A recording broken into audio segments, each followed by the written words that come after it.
Hello, this is Johnny Cycles with JohnnyCycles.com. I'm here bringing you my fourth match with my tweaked Gruul Dragons deck featuring Ragavan, Nimble Pilferer, and Fable of the Mirror Breaker. We have a turn 1 mana dork and a little bit of interaction with some finishers, so we'll go ahead and try this out. So we cut Kiora and Domri in favor of Ragavan and Fable of the Mirror Breaker. We also found room for 3 questing druids. By trimming down even more on the mana dorks, we got rid of Arbor Elf since we also took out Utopia Sprawl, and then we took out the Thundermaw Hellkite for 3 questing druids. And the card's better in this build. We have more red spells, more cheap ways to trigger it. Is the deck better? That I'm not so sure about, but it is what it is. That's why I'm testing it. Definitely, if you haven't seen I've posted the early matches to YouTube already. You can already see some of the issues where you get a turn 2 Fable, and on turn 3 you don't have a way to cast the questing beast until after you attack to get the treasure token. Alright, so it looks like we're playing against Living End. We've definitely been hitting all the top tier decks in this league.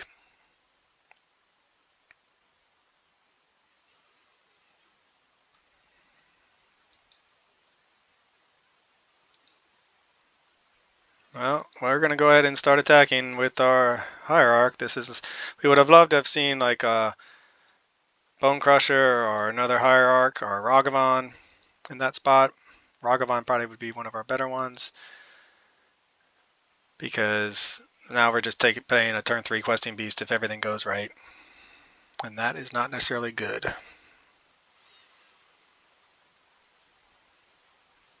Mill 2 cards, and you may put a permanent card from among the mill cards into your hand. Alright, Seed of Hope. That's kind of cool. I haven't seen that one in a while. Alright, so it's a cookbook deck as well. Alright, so it's not Living End, it's Artifact Cookbook shenanigans.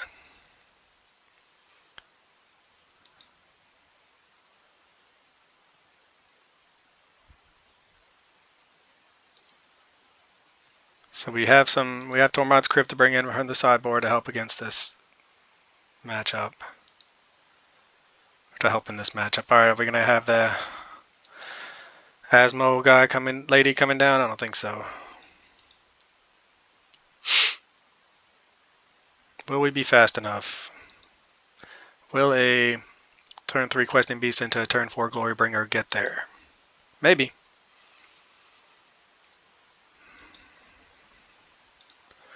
It is a possibility. I like that it's Glorybringer because it gives us a way to answer a threat. This is a fast clock. With the Lightning Bolt in hand, if we get an attack in with both of these, they're dead the following turn. But they're going to have ways to gain life. They already have gained life, so there's the food token. Probably should just have 6. So we have 4 Tormod's Crypt and 1 Brotherhood's End in the sideboard to help out against this type of deck. And now they have 3 artifacts, pretty good.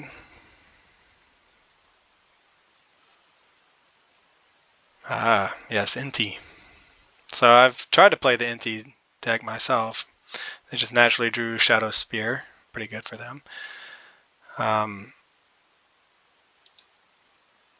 And it's a powerful card. I really like it as a card, that's for sure. Alright, so we can go get a forest. I'm thinking, so Glorybringer and Questing Beast puts them to 4, which isn't dead. But it does get rid of this Inti. And then we have a Lightning Bolt. Alright, so I think we're just going to go that route and exert the Glorybringer.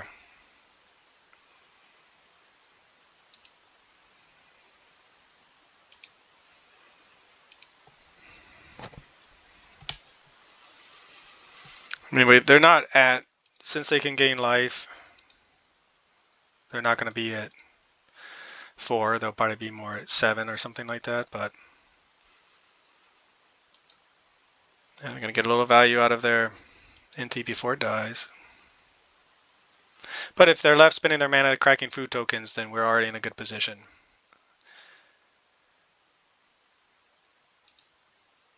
And we have this lightning bolt, so we just really need to, we have a little bit of reach, even if they gain some life. So we're going to be able to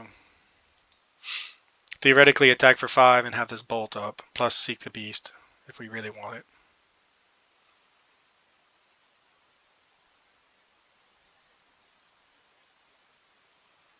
But I've played against this deck enough that while I don't understand all the synergies of the cookbook and Inti deck, they can have really big busted turns where they come up from behind and win with all their synergies. So I would not be surprised if something like that happened here. It looks like they're going to be able to crack 1 food token.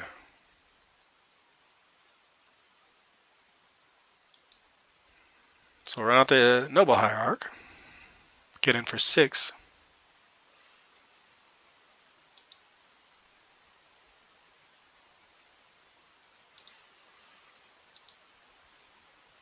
If they take it, and then we'll just bolt them. Yep.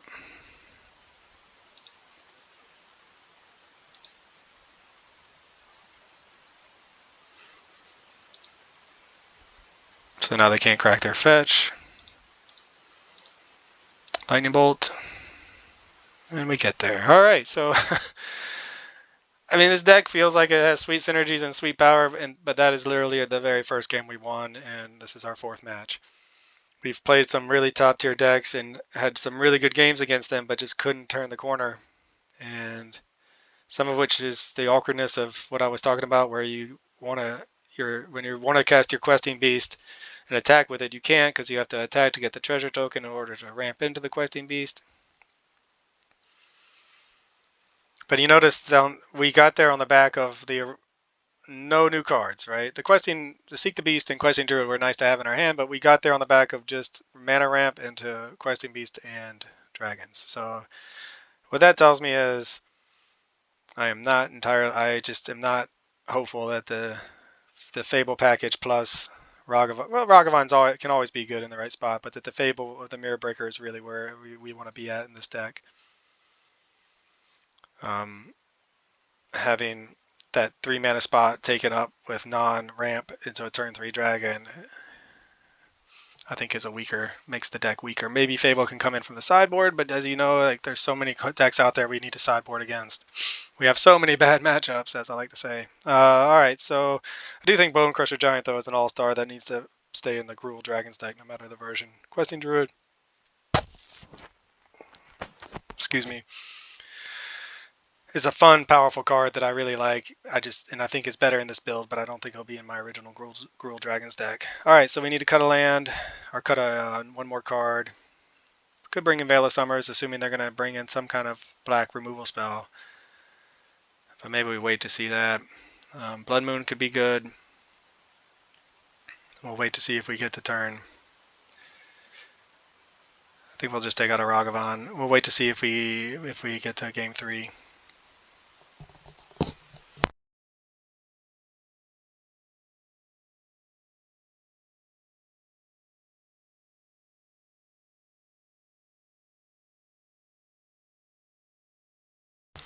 Okay, this hand, one lander with a little bit of ramp, and the Tormod's Crypt. I'm going to keep it. We trust in the magic gods. Our luck is changing. We're going to get there. I will say that I just got some new headphones, and so when I go to drink coffee, I'm going to mute it so that you don't have to hear me drink. Hopefully that's going to make things sound better. So what we really want to do is go land, right? We're going to hopefully draw land, and we'll go fetch whatever we need. Stomping Ground probably. Okay, Field of Ruin counts as a land.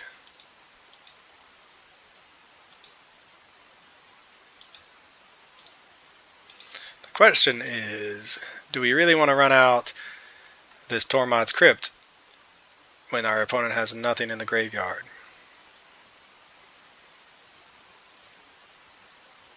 I think we'll wait a turn. I just want to see what they do. I don't want to telegraph our graveyard hate plan just yet.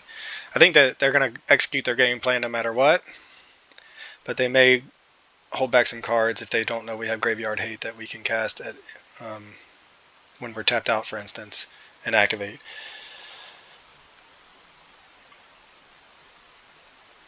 Alright, so they have a basic swamp. There's that. Okay, we have the lightning bolt for that.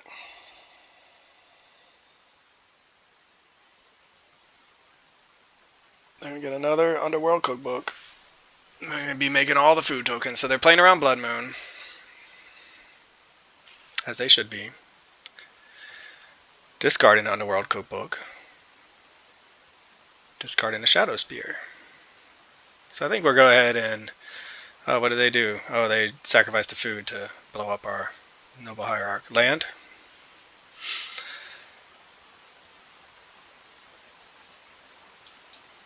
Well, now we're definitely going to play the Tormod's Crypt since we drew another one anyway.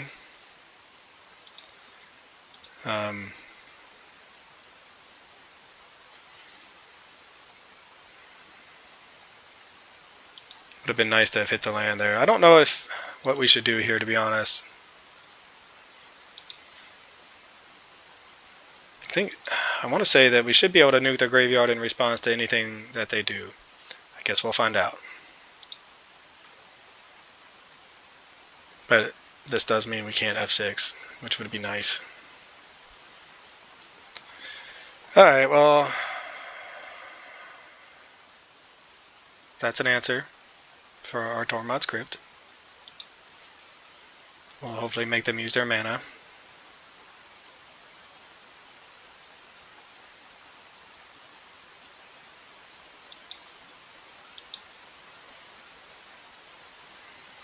They're down to one card. What we really just want to do is draw lands.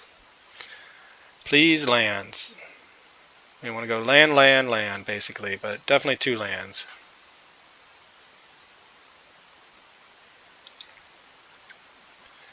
Come on, land off the top. Alright. That's where we want to be. Man, I wish they hadn't killed our Noble Hierarch, but that makes sense. That was their turn 2, by the way. Alright, well, I feel like we can live a little bit fearlessly now that they have 1 card in hand. And we have this other Tormod's Crypt, and we've nuked their graveyard.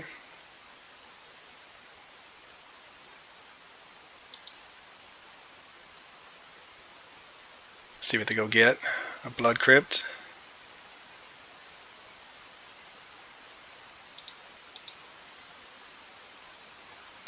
I mean, they just go get a mountain if they want. We're going to go ahead and do nothing. See what they do.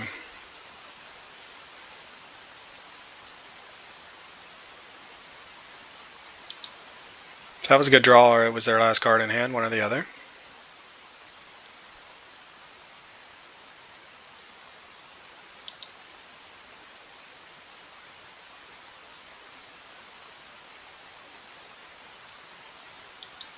So I think we're going to go ahead and stomp this. We don't want to use our lightning bolt on it since it's a 2/2. I'm just double checking to make sure I'm not punting. It's when they attack that they get a discard and grow it.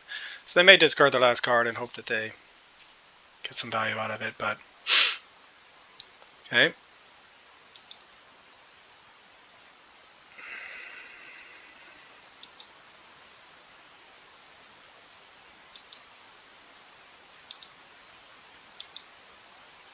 Insidious Roots, huh? Creature tokens you control have tap, add 1 mana of any color. Whenever 1 or more creature cards leaves your graveyard, create a 0/1 green plant. Alright, so someone's...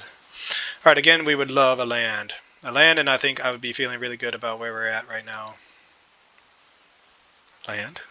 1 time? Twice? 3 times, I mean, this game is what I should be saying. You can do it. Be a land. Be a land.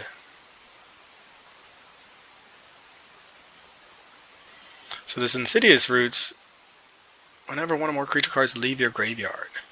So that's, if they have that down and we Tormod's Crypt them, they get a whole bunch of plant tokens. So we would have to have the, I think that's one reason to get the Tormod's Crypt out early. They're out of cards. I like that.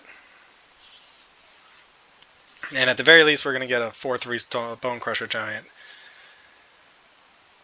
But ideally, we'll get a Questing Beast instead. Alright, that's the worst draw. I mean, it's fine.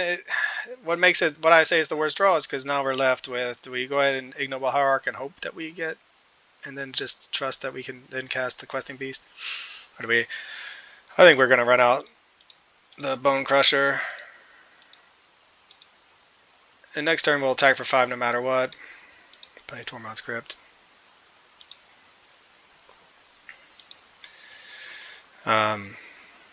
If we ran out the Ignoble Hierarch, we could attack for 5 next turn. But this way, if we hit a land, we can attack for 8. Opponent has 1 card, and it's an Urza Saga. So I'm glad we held on to our Field of Ruin.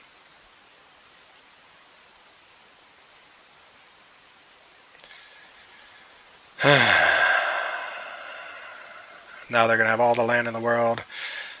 So whenever a creature token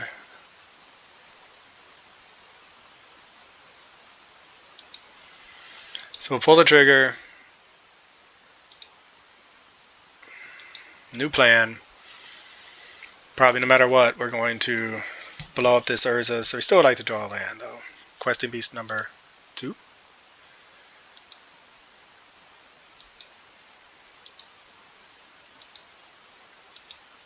Well, this way we get to blow up the Urza Saga, go get a forest, play it. We get to stay on schedule with attacking for 5 and getting down the Questing Beast next turn. So our deck is doing what it's supposed to do. Our opponent is out of cards. They have ways of gaining a lot of life to kind of keep alive for a while, but we're really hoping that on the back of the Bone Crusher, Questing Beast, and the lack of cards in our opponent's hand, maybe they can just whiff a little bit. We can close out this game. Okay, redraw. They have so much mana though.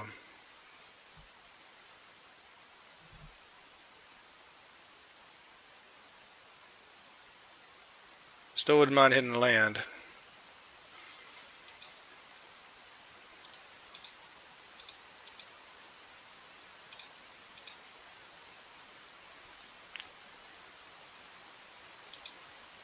So the pressure's on our opponent. They have a couple turns. They can gain 6 life here. Or sorry, they can gain 3 life here. And they can start discarding each card. If they don't draw something good, they can discard to gain 3 life each turn. So, but I still think we're going to win that race. And we should win it this next turn if they don't hit something good, which they're going to get 2 draws, so they can discard 2 cards and gain 6 life. So yeah, we might need another turn unless we hit a dragon.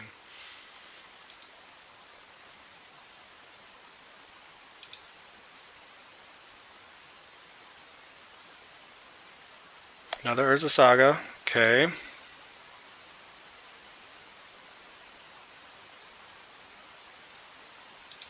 Another Bauble. I think they're dead.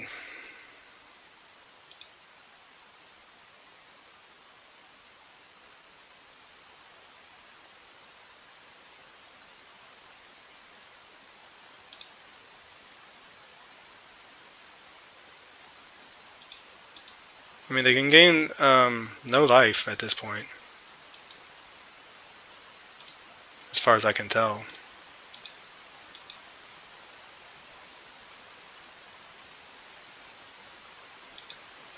So I wonder if our opponent's over there being like, they've had it all.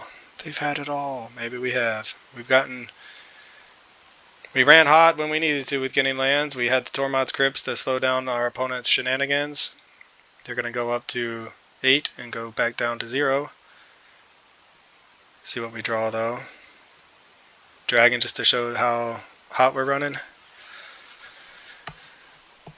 Yep, a dragon just to show how hot we're running. Why can't we run this hot against some of the other decks out there? So this should be plenty to close out the game, and they scoop it up. All right, this is Johnny Cycles with CyclesGaming.com, getting our first match win of the league. Doing so in pretty, I can't think of the word. whatever fashion. Convincing fashion. The deck looked really good. We hit on most of our cylinders and were able to slow down what our opponent was trying to do. So yeah, I guess it was our turn to run hot and our opponents run cold, and it felt really good. So GG's, and thanks for watching. This is Johnny Cycles with CyclesGaming.com. I'll catch you on the next one. This is Johnny Cycles with CyclesGaming.com, and this has been another edition of Dragons in Modern. Be sure to go to my site and check out all of my original Magic the Gathering content, where I post articles and video of my janky modern brews in my commander decks. I'm also publishing a couple chapters every month for my science fiction fantasy novel called The Pod Kind. Check me out on YouTube as well. Click that subscribe button. I'd really appreciate it. And I'll catch you on the next one.